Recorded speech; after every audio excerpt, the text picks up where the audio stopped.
Hey y'all, welcome back to my channel. Today I'm going to be doing a large boho knotless tutorial. This is the hair that I use right here because I know you're going to ask. It's organic water wave. Wait, no, actually I use deep wave, but that's the only picture I could find. And I used 5 packs of Spectra. So to start off my braid, I section into 3 pieces. I take the middle piece, put it over to the left, and as you can see, the right piece is just out. And I literally just slip the piece of braid in here and right over top. You can kind of see for yourself. And I keep repeating that all the way down. Add my curly piece in, and then I add the piece of braid in here in.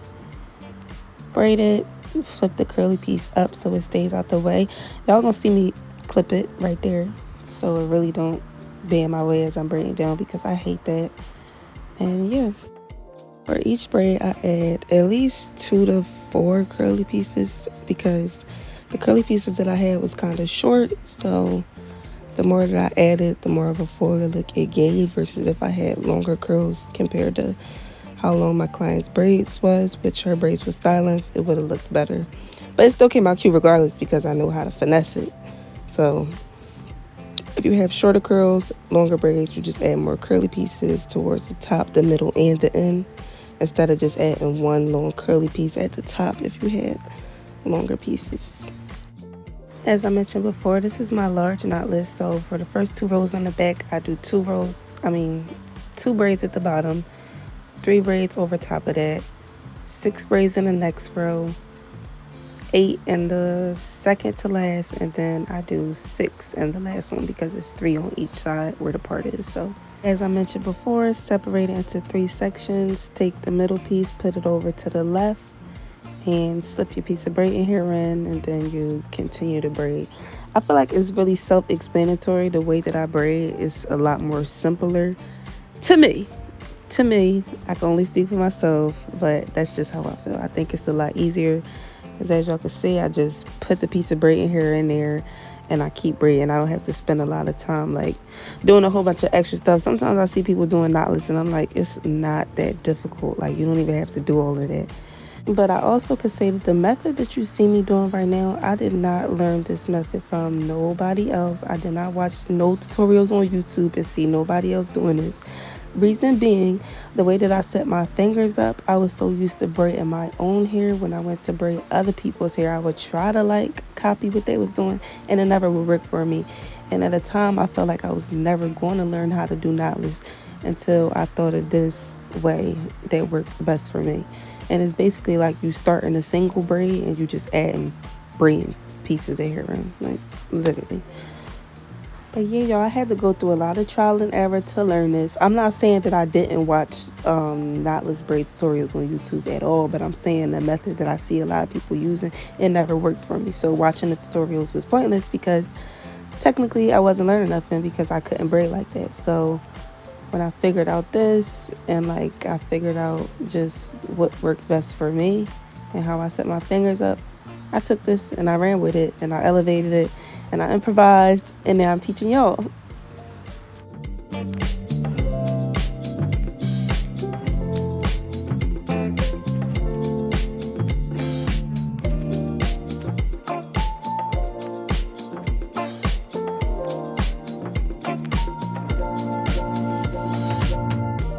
Also, it took me a total of 3 hours to do this large knotless.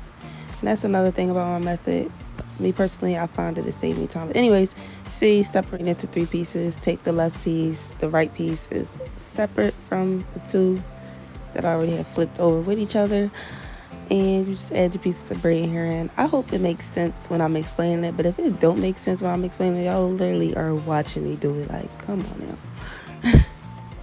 And this method might not be for everybody, just how other methods was not for me. You just have to find what works for you, or maybe even take a little bit of notes from like your favorite braiders and combine it into one. Like, just have original. I was trying to say just have originality behind your work. You don't have to copy what you see somebody else doing, like step from step. sometimes I try to do that, it stressed me out because, like, I need to think of my own stuff. You feel me? So keep that in mind.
storage kept running out. But shout out to my client. She's the best. She let me record this on her phone for 40 minutes because I didn't have no storage on my phone.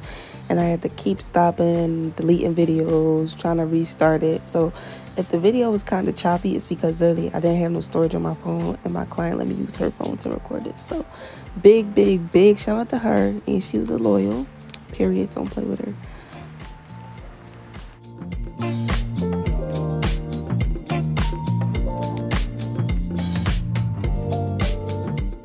But this is the last 6 braids that I was talking about, 3 on each side for the close off.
I didn't even get to finish recording because my phone freaking ran out of storage.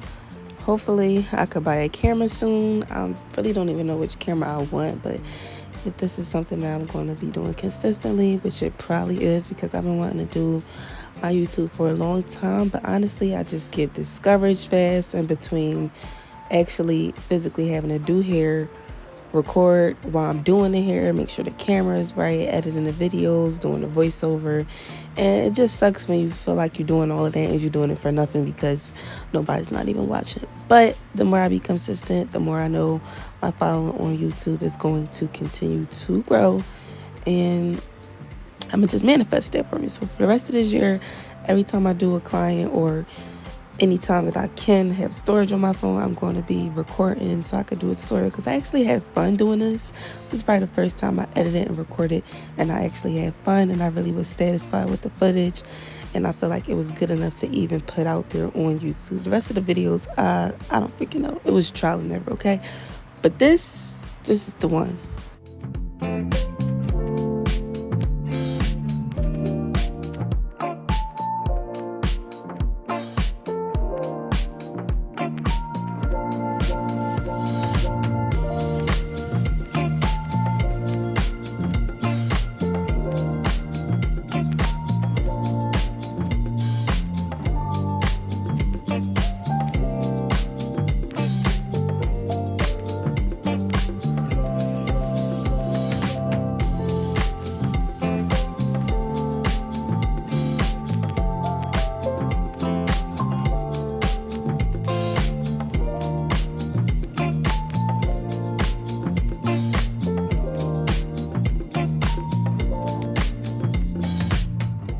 I am going to be posting a part 2 to this, because I have an edge tutorial for when I slayed her edges, as y'all going to see right here.